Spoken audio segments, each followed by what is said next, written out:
Good morning. Good morning. How are you this glorious day? Oh, I'm doing great. How are you Yeah. doing? I'm doing great as well. Yeah. Awesome. It's sunny and glorious here in Tucson, Yeah. as it often is. Sunny and glorious in Tucson. What's that like? And happy spring, by the way. Yeah, happy spring. Spring I equinox love was spring. yesterday. I love spring. But Mhm. Winnipeg was like yesterday felt like spring, and then it changed its mind overnight. So we're at minus 13 degrees Celsius right now with a good wind, a good north wind. It's quite chilly. Yeah. Yes. My But goodness. but everything's gonna be okay. Everything's gonna be okay. It always is. It's going to warm up and snow's gonna melt. It has been melting. We have very little, but my backyard is like a stew right now, melting, and we have dogs. Yeah. So I remember those days when the snow was yeah, starting to melt and it was just slushy and not really pleasant. no. Slushy and gray. And Danny, the D dog, she hates muck. She's a white dog, and so she was born prissy, like she's just so when it's gross out, she's like she finds the cleanest path to get to the really stinky thing she wants to put her nose in. Right? But so her paws are like, ooh, this is she's hilarious. And then sometimes she'll just stand on the other side of the puddle and like make me pick her up and put her over top of it. But let's get her to the other side of it. Like she'll just be like, no, I'm not doing it. I'm not doing this. I'm not doing this mess today. No. Yeah. Hilarious. So that's me. That's my backyard scene today. Yeah. Well, I've seen the quails out roaming around looking for a nesting spot here. Yes. We have Gamble's quail here, and I've seen the quail family seeking out where they're going to have their little babies. Their little babies, and then they have little tiny babies that have little things. Yep.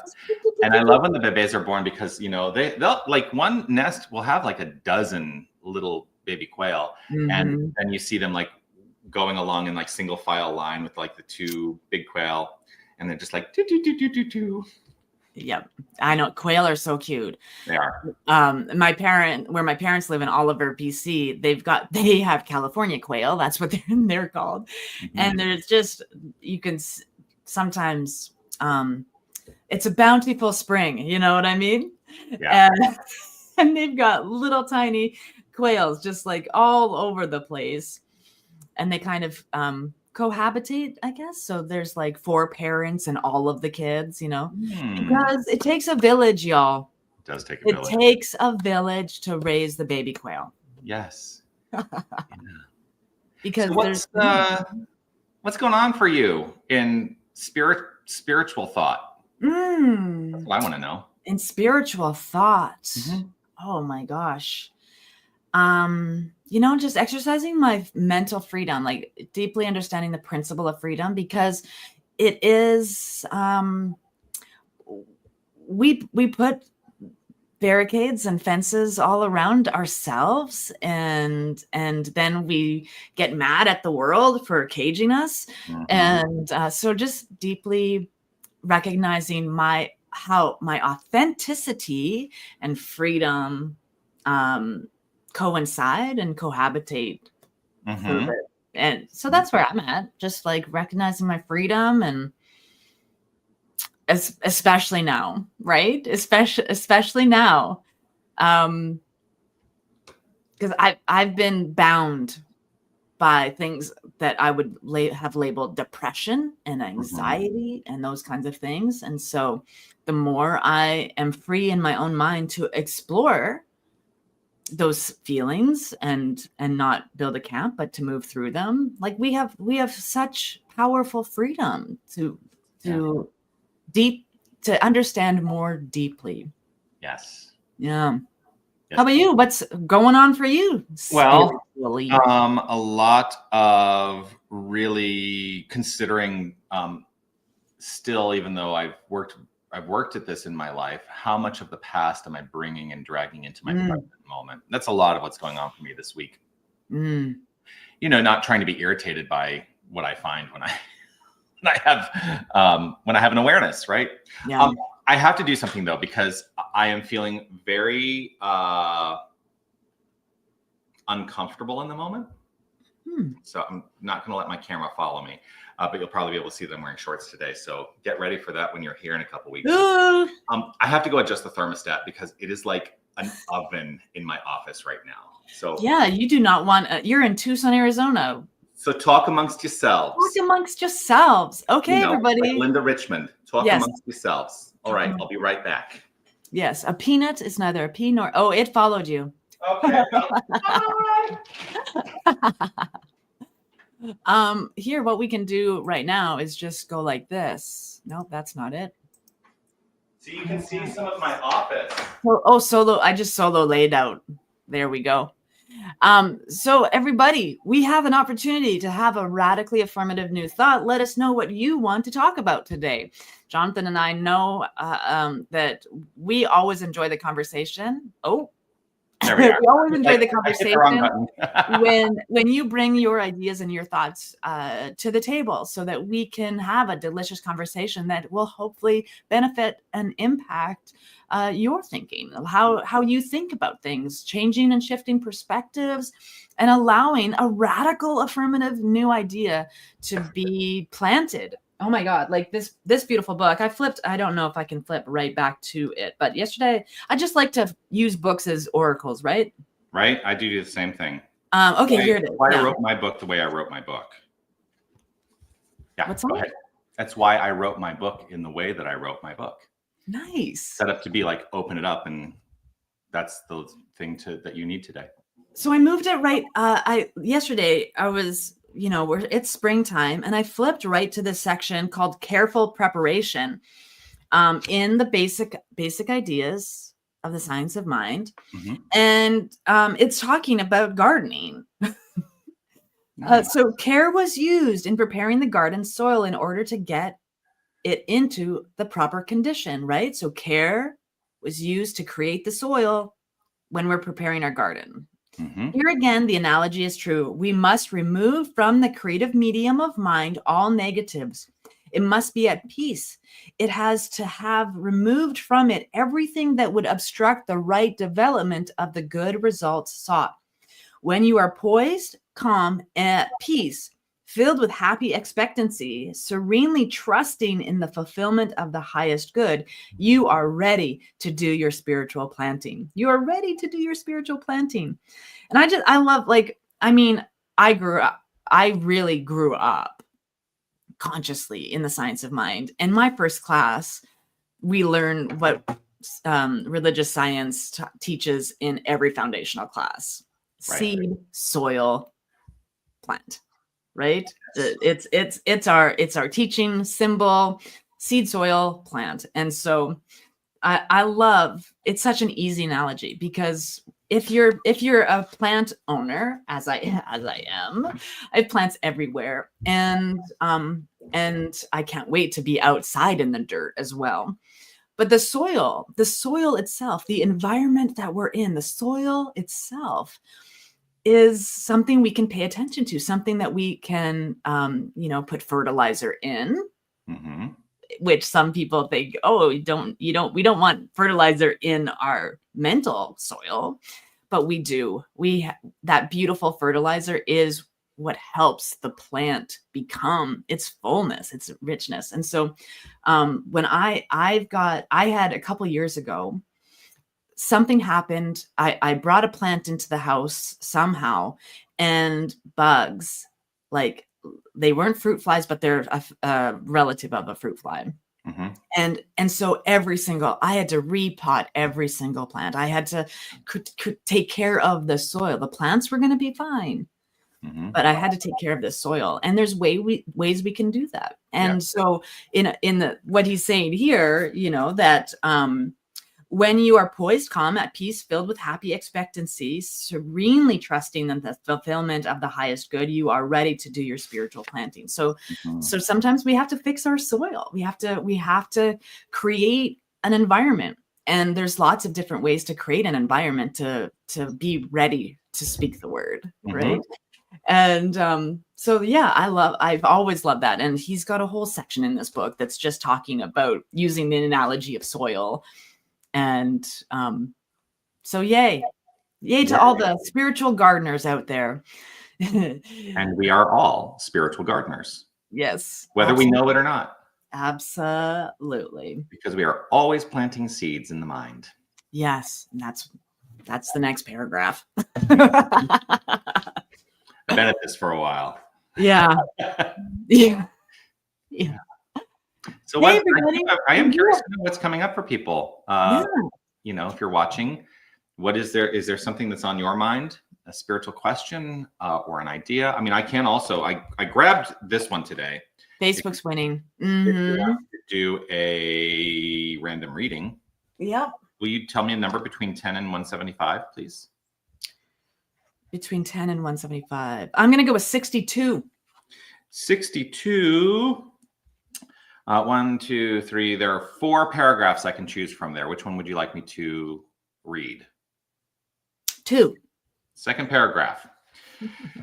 Absolute truth or spiritual principle becomes known in relative or human experience.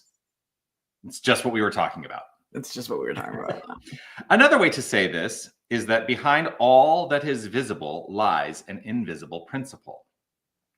Principle is not something we can see or touch, but we can see evidence of the principles of love, joy, and peace all around us. Principles undergird all that is relative or manifest, that is in the relative or manifest realm.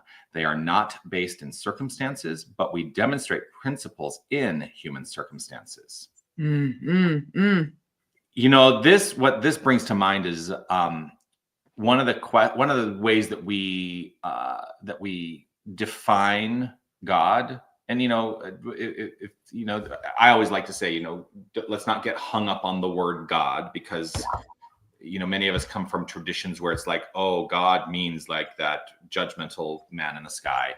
And that's not what we're talking about. We're not talking about the man in the sky God. We are talking about the infinite creative source of all that is, and all that is the outflow of that infinite creative source. Exactly what they're talking about here. Yeah.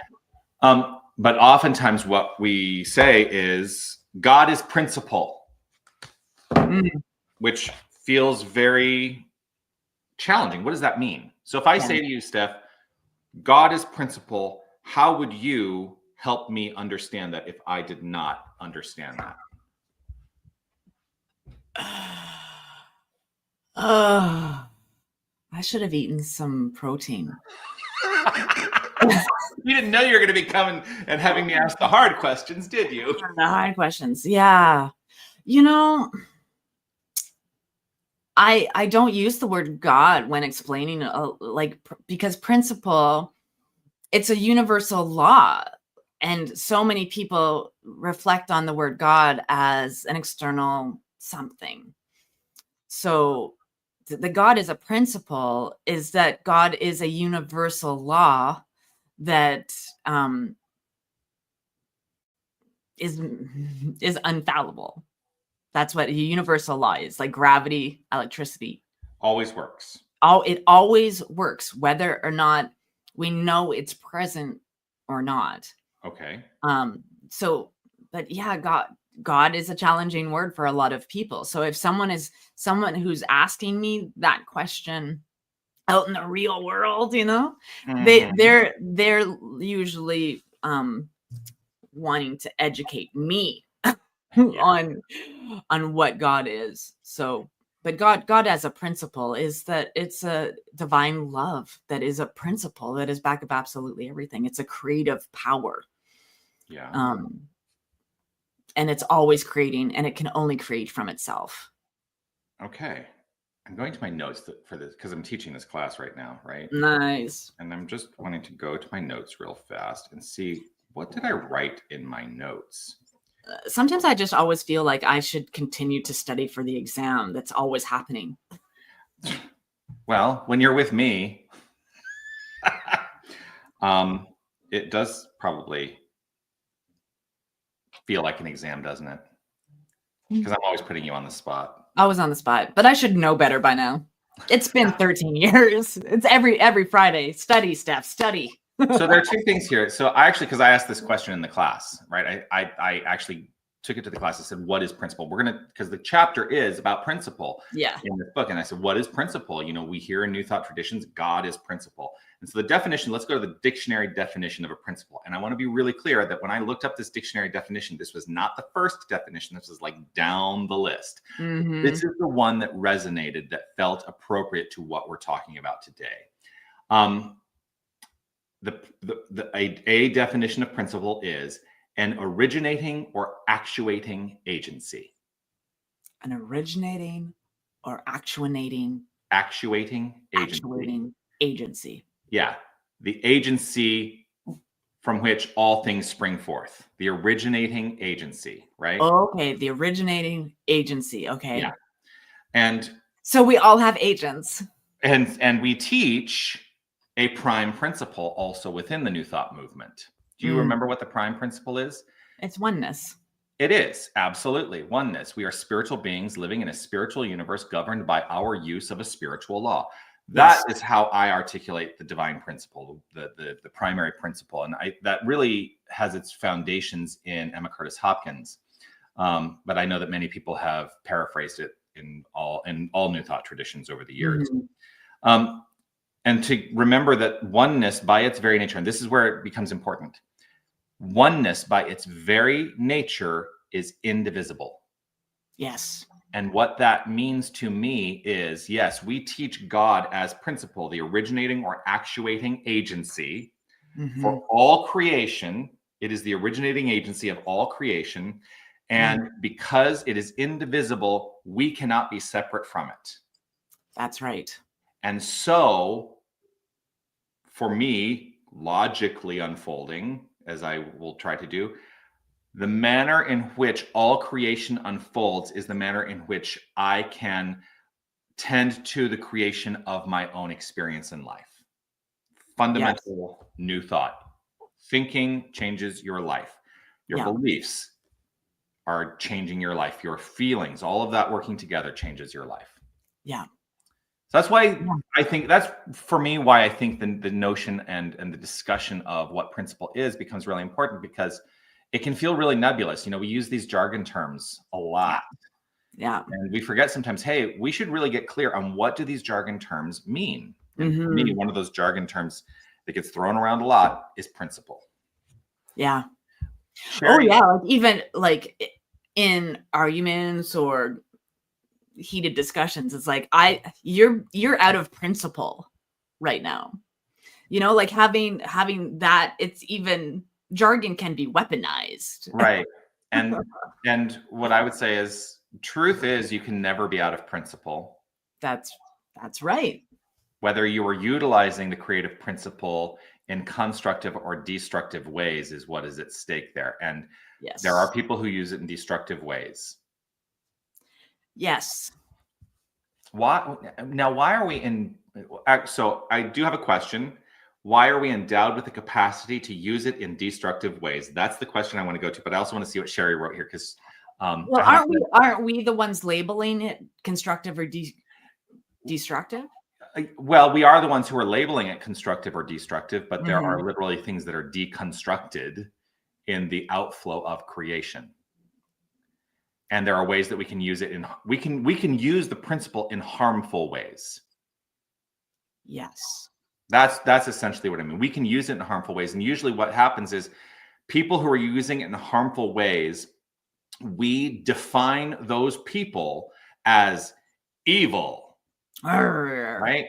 But what if we got rid of the notion of evil and understood the truth of their being, which is God, which is divinity? The wholeness of them is divine. There's no aspect of their being which is not divine. They are simply using the oneness principle in harmful ways. Yeah. Why do we have that capacity? I think that's really the question. You know, people say God is good. why is there the ability for us to use it in harmful ways? I'd love to know your thoughts on that. Because I'm putting you on the spot. I know. Yeah. I'm on the spot today. Because my first thought is, again, Linda Martello-Whitsitt would describe it as goodness, not good. Right. So discover your divinity, somewhere in this book, the book that Jonathan was just reading from, talks about goodness, right? So we have goodness because there's an agency within us that feels good. And clearly there's an agency within us to better understand that doesn't feel good. And so God isn't good or bad. God is a principle. Yeah. So God is not good or bad. Thinking makes it so. And so if I'm having a negative thought, or if I'm feeling uncomfortable, uneaseful, or right out angry, or any state of feeling that is outside of love, then that's the fertilizer that I get to experience and shift and change and evolve. So God isn't making evil things happen. God is impersonal. It works. The laws work for everyone. It rises and sets on a good man and a bad man, right? It's the same for all of us. How we engage, how we deliver that uniqueness through us, that's what we start labeling. And so that's our freedom. Our freedom is because we have free will and choice and a mind that thinks. Then, we are putting ourselves in those things. We are the ones labeling good, labeling bad, labeling evil, labeling. We as human beings love to label things. But God doesn't. God does not label me. God did not say, hey, Steph, I'm going to make you non-binary and peachy colored. And, I am a process of infinite and eternal source and substance that has created through eternity that which I am today. I just get for a time and a space, this little flesh bucket, to experience God as a unique and unrepeatable piece of its wholeness.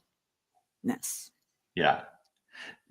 So for me, you've really hit the nail on the head, because one of the things that is fundamental, and this is the reason why, God has no opinion about anything. I mean, because if we take away the anthropomorphization that we tend to engage in with God, God is not a being with whims and fancies and considerations. God simply is the creative source of the universe. And Ernest Holmes wrote, to suppose that the creative intelligence of the universe would create humanity in bondage and then leave them bound would be to dishonor the creative power which we call God. Essentially saying we cannot be bound because we are first free. He says that he writes that later. And the freedom lies in our capacity to live within the power of decision. The power of decision. We get to make decisions about how we utilize this. And I did find when they reference goodness, God as goodness in the book, Discover Your Divinity, this is what they write about it. What we mean by goodness is that there is no opposing power, no other, no devil, no adversary, no antichrist, no evil incarnate, nothing and no one against us. Yeah. It's just my limiting thinking about other people. I have like these conversations in my head. Like I have full on, I believe when my mind settles into a belief that the world might be against me, or in the world being one person, I have all these conversations, and my higher self, the wise one that's plugged in all the time, is like, dude, no one would ever say that to you. No one would ever speak to you this way. No, it's like, stop creating the stories in your own mind. Yeah. Because that's where they're being created. and then I can just settle down and trust with faith the universe is for me. My road is paved. All good things are coming my way. People, places, and things are for the benefit of my highest and greatest good. Because that's who I am in the world. That's how I want to show up for other people. So, just reflect the divine and everything will be fine. I'm creating a little banner because every time you say something like that, here's what I want to say. Ready? Yeah. And so it is. So it is. Yes. We do have some comments, though. I know. We have some comments. I don't want to ignore that comments are coming through, and I'm very grateful when I clean my glasses off for them. Let's go. Let's see what Sherry says here. Even though I've heard and understand, so we're going back to the soil. That's fine. Yeah. Even though I've heard and understand the soil hearing while Steph was talking, I started thinking about the little sprouts that pop up and how do I address them? Do I pick them right away and call them weeds? Do I pause and think, okay, let's see what this might grow into? Because anything that comes into form must be something that I have focused upon. It really goes down to you get to decide whether or not you want to cultivate that sprout or not. And and maybe who's defining weed? Yeah, and maybe your path is to cultivate the weed or the sprout. I shouldn't just outright call it a weed. Cultivate the sprout, see how it begins to unfold in your life, and know that you are empowered if it is not something that is benefiting you, that you can then uproot that and plant a new seed. Yeah.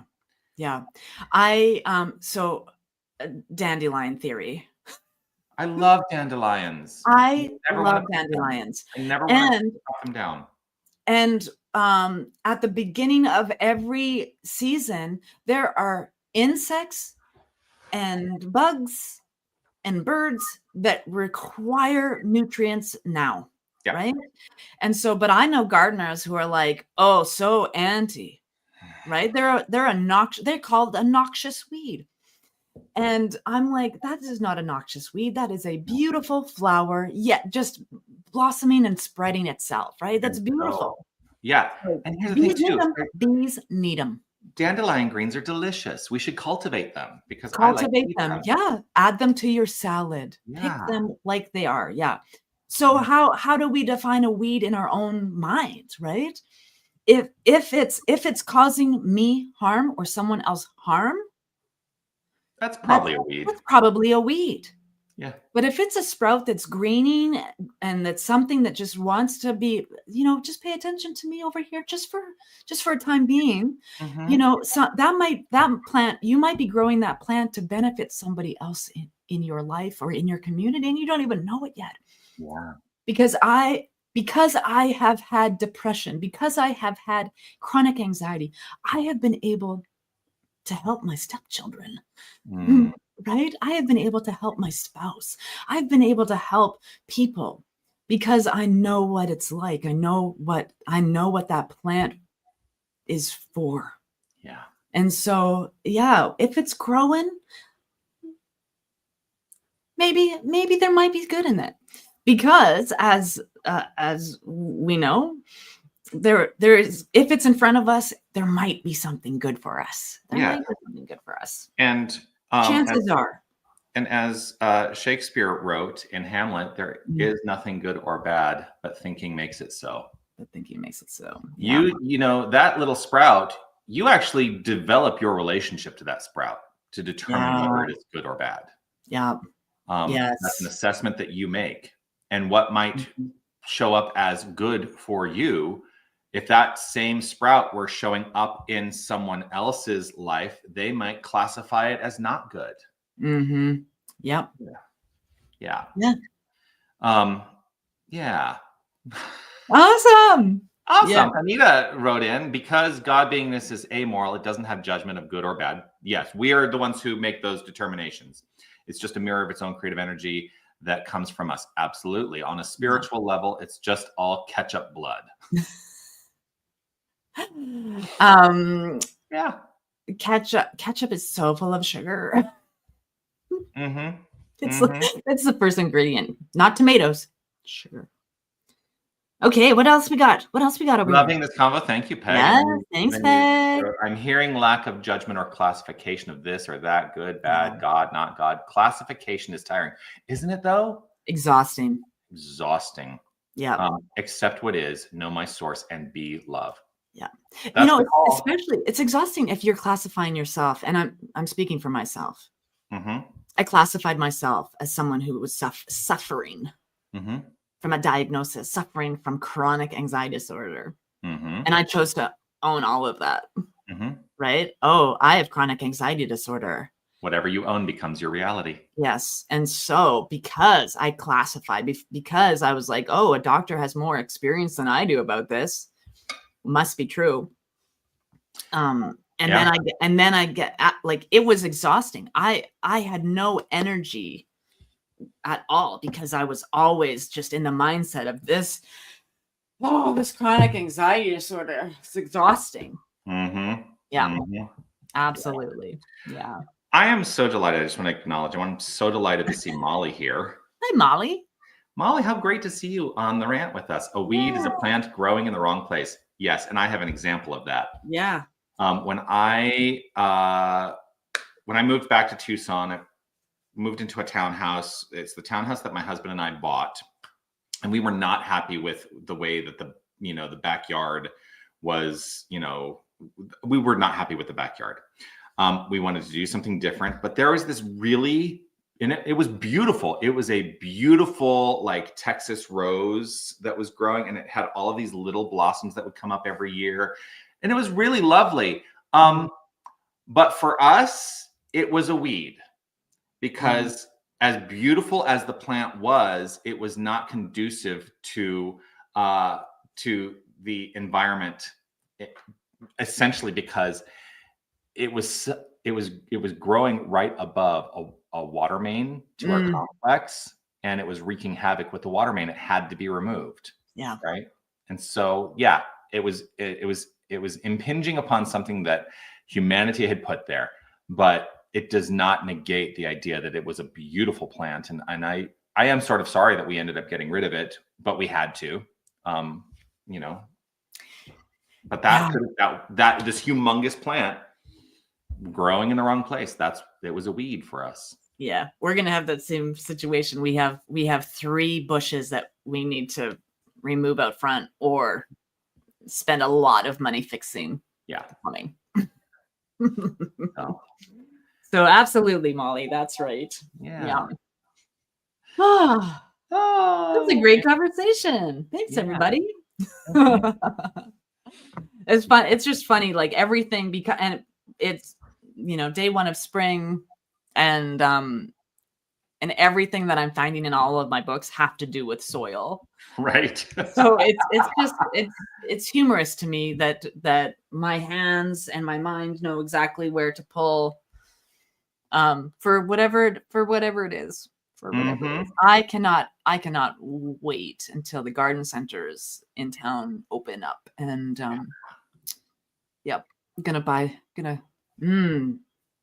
my last place had raspberries, and you want to talk about a weed.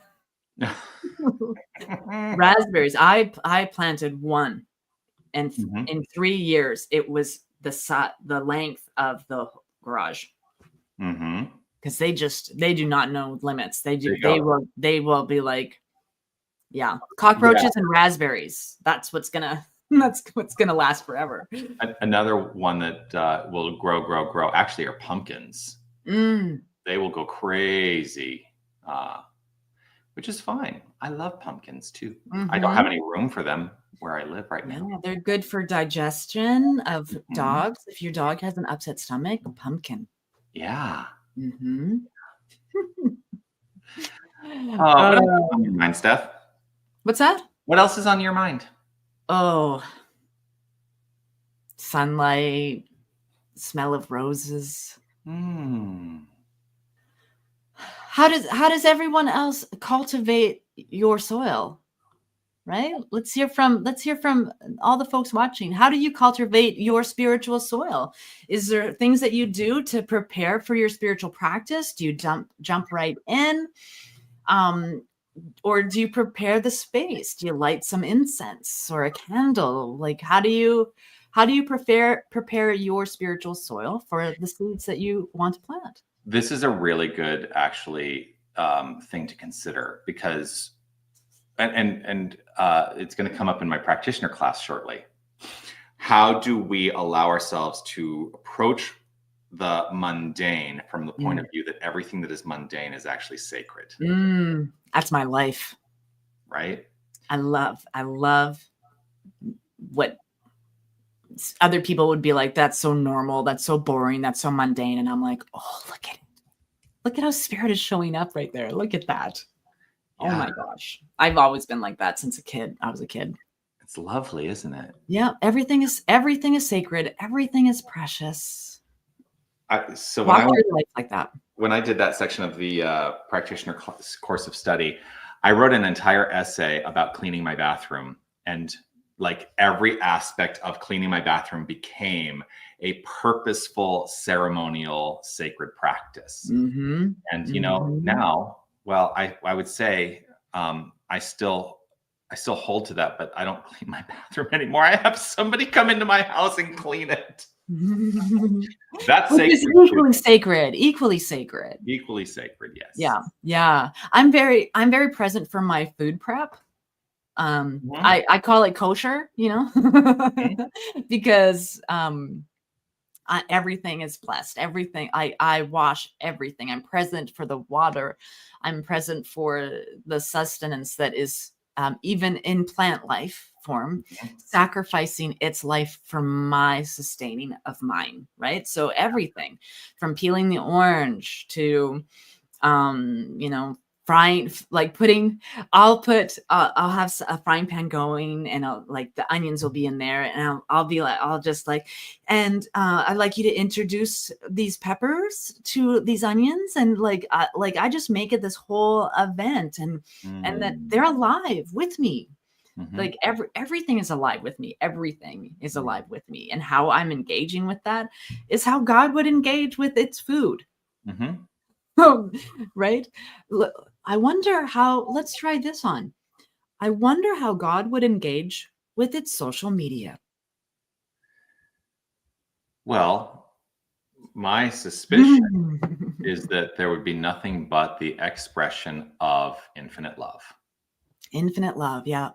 And cheerleading. I think like my higher self is my now biggest cheerleader. Right? Because my higher self, my divine self knows what I'm capable of. Yeah. I lean my faith into my higher self, which I sometimes say is my future self, as my future self has already been through this. My future self has already accomplished what I'm about to start today. It's already complete. And so just go through your day knowing you're the divine, and and act like it. Because my divine is love. It is sourced by love, is unmeasurable and unlimited to me. And so sometimes love looks like this because I'm learning how to love you, because but that's the practice. The practice is I am a divine being having a finite experience in a flesh bucket. Let's enjoy the ride. Let's use this entire playground of life. And that took me 20 years to get to that. Yes. And can I make a slight, can I open us up to an awareness of that? Because sometimes I think we get caught up in this idea that, we're a divine being in a flesh bucket. We think that the flesh bucket is not divine. That there's kind of there are many people who will like hear that and go, oh yeah, well there's God and there's me. There's God within. I'm like, no, God isn't within. God is the wholeness of you. Yeah. And so every cell in your body is divine. Yeah. So the flesh bucket is spirit unfolding. That's why when I go back to that divine principle, we are spiritual beings. We are spiritual beings. That doesn't say there's that aspect within us that is spiritual. It's saying we are holy spiritual beings. Yes. living in a spiritual universe. The physical form is part of that spiritual universe. So let's not discount the physical form or think it is something separate from, because it's not. So instead of flesh bucket, just divine flesh. I am divine flesh. And divine flesh, yes. Because I've had conversations like think about your digestive system, right? There are things living. There are living. Your intestines are living expressions, and there are things in there that need probiotics. They need a healthy environment, and so to our intestines, we are God, right? We are giving our intestines, our stomach, sustenance to deconstruct. And to sustain our divine life. To sustain our divine life. And so just picture your intestine wall having a conversation like, "Ooh, we're digesting stuff right now. Look at this." And all of it. I mean, without our digestive system. So I got caught in a moment there. I have to say, I got caught because I'm realizing I don't like the word flesh. I don't like the way it sounds. I don't like, there's just something about it now that I'm like, I don't know that I like the word flesh. That's just me. So what's another word? Body temple. Body temple. I like that. Yeah. Like I have lots of songs about my body temple. This body is the altar of my life. So, whatever I lay upon this altar should be sacred. Whatever I put into this divine temple is sacred, So my body temple, my heart temple. This is a temple where God literally is all the time. Absolutely. Hey, Lorelai's here. Hey, look at all those emojis. Yeah. Love it. Yeah. My Aunt Sheila is here. Hi. Hello. I went to the hospital yesterday, just so you know. I know that you emailed me, you sent me messages, and I've been to the hospital. That's between me and my aunt. She's here. I'm just going to let you know. We all know now. Yes, absolutely. Everybody knows. Everybody knows. Yeah. Yes. No, I had a visit to make yesterday. My aunt was making sure that I knew that there was someone in hospital that I should go visit. Such a good aunt. Yeah. Thank you, Aunt Sheila. Yay. Yes. So, there is a thought though. Yeah. Speaking of the body temple. The body temple.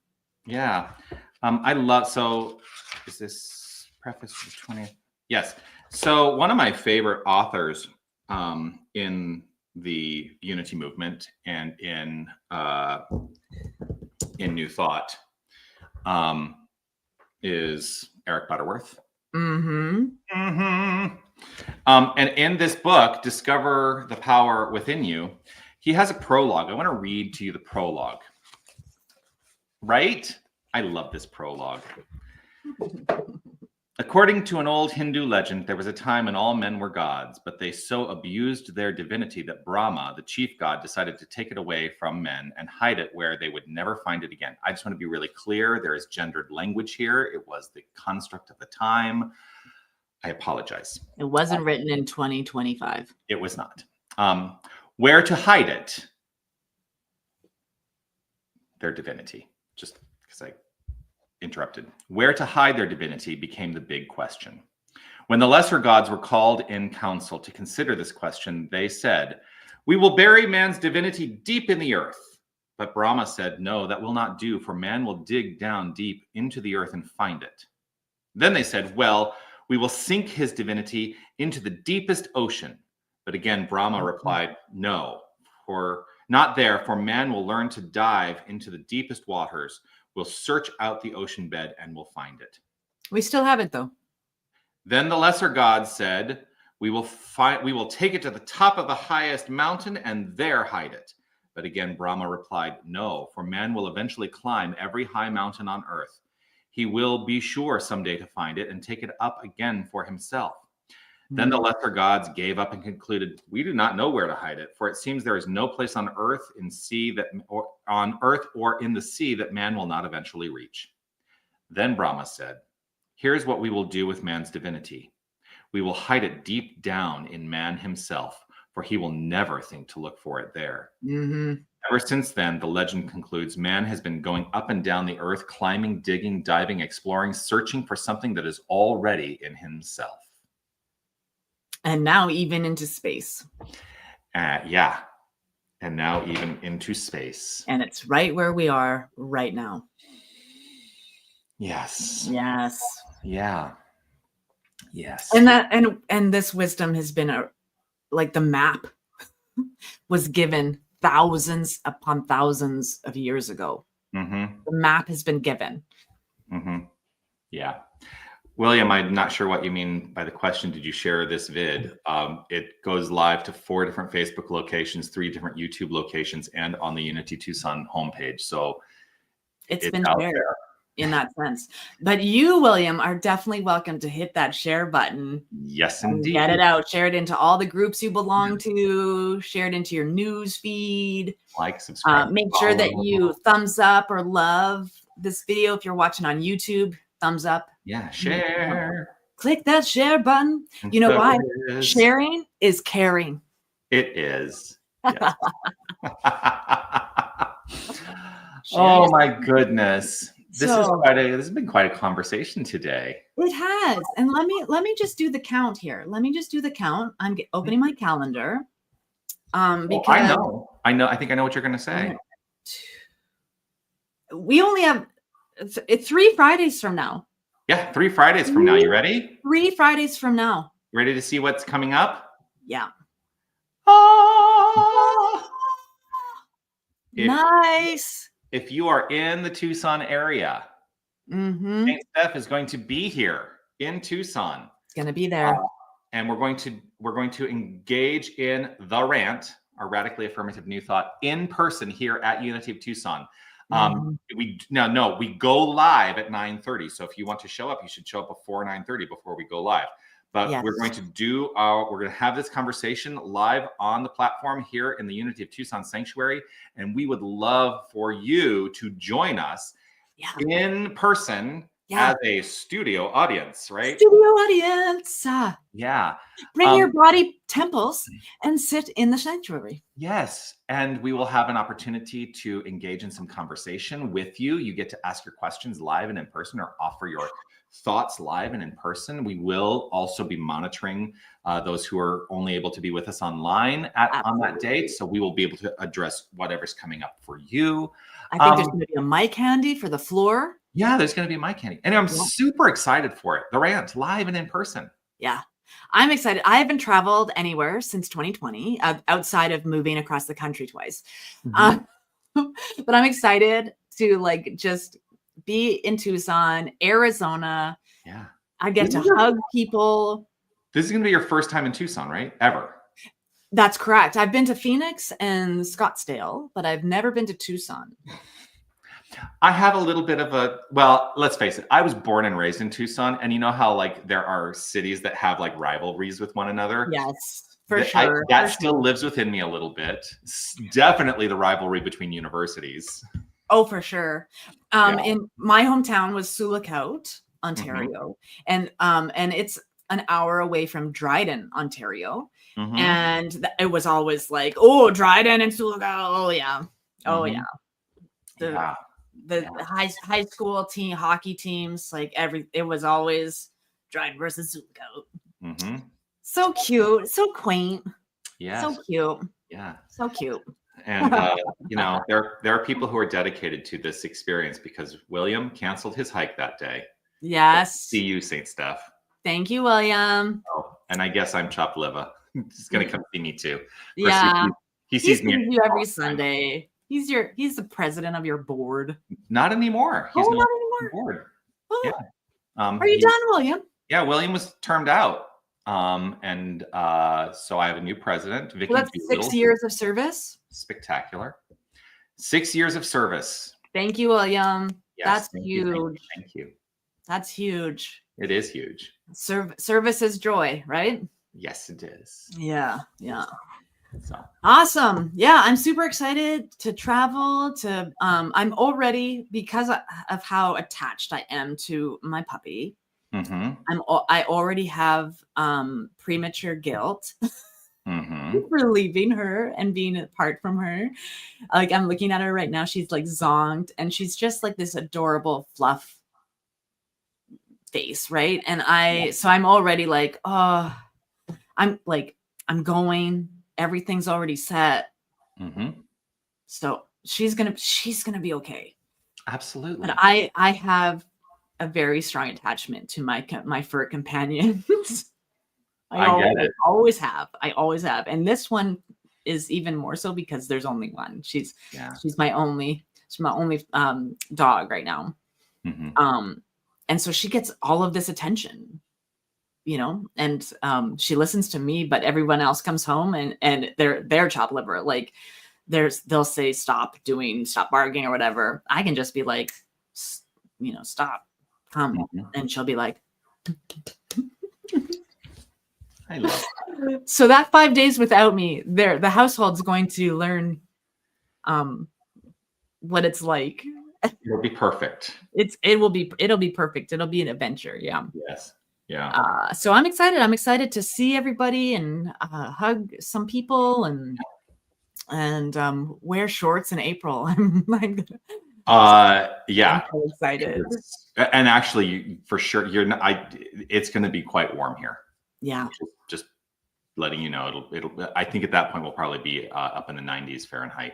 So considering how freezing cold my hands are right now, I cannot wait. Yeah. I cannot wait. I'm like, I keep saying that I have this joke that I'm going down to Tucson to thaw out my bones, and it's real. It's real.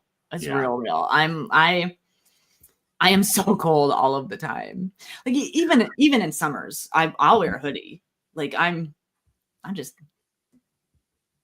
I think it's because all of the warmth goes to my heart space. So I can be extra loving and kind. Love that. And then my hands are just cold. Maybe I don't need a hoodie. I just need warm gloves that plug in. They do have things like that. So I bet. Well, I feel like we might have come to our state of completion here on the rant today. Had a lot of good stuff today. Yeah. We talked about the seed, the soil, and the plant. We talked about principle. Yes. Yeah. Creating our environments mentally to support the spiritual seeds we plant. Mundane. Yeah. The sacred and the mundane. Yeah. Yeah. Yeah. And just one more tip. I don't like the fake it till you make it experience or like expression, but the over exaggerated excitement about the mundane can lead you to an authentic level of excitement for the mundane. And like, someone said something the other day to me, and it was just like a blanket statement, and they looked at me so blank, waiting for this blank response, and I was like, actually, and I made the enthusiasm happen. And so that's helpful. Just be the drama queen for your good, right? Exaggerate. And your body will be like, oh, I remember. This is joyful. Joyful. So I have something that we can leave with that is an actual practice. Yes. Because if this is not practical, what's the point? So this is something that I think I first heard this approach from my sister. So I will give credit where credit is due. I'm also aware that this is not like the only source of this bit of wisdom, but we have things in our lives that we feel obligations around, right? And oftentimes those obligations can lead us mentally into states of let's just say we can be in states of, not so much wanting to do those things because we start saying, oh, I have to do that, right? Oh, I've obligated myself. I have to do that. But if we start turning that around and allowing enthusiasm to be at the core, you can move from I have to do that to, you know what? I get to do that. I get to do that. And if you want to make it even more sacred, I am blessed to do this. I am blessed to do what it is I am to do in this world. So if you find any obligations in your life, perhaps approach them with the idea that they are a blessing and you are blessed to do them. Let's let that be the practice this week. Yeah. First, decide if it's an obligation or not. Absolutely. Yeah. Awesome. So something to take with you today. So don't forget, I'm going to put it up again one more time. Dun, dun, dun, dun. Friday, April 11th, we will be here live in person in Tucson, and you are welcome to join us at Unity of Tucson in the sanctuary. We'd love to see you there. I got to go buy some more clothes. I need some Tucson clothes. I got to go buy some clothes. I'm not going to tell you what just went through my head. I'm like, you don't need clothes here. It's really hot. I think there might be some laws. Yes. I don't know. Yeah. Make sure you're wearing clothing. Bye, everybody. We'll see you next week. Bye.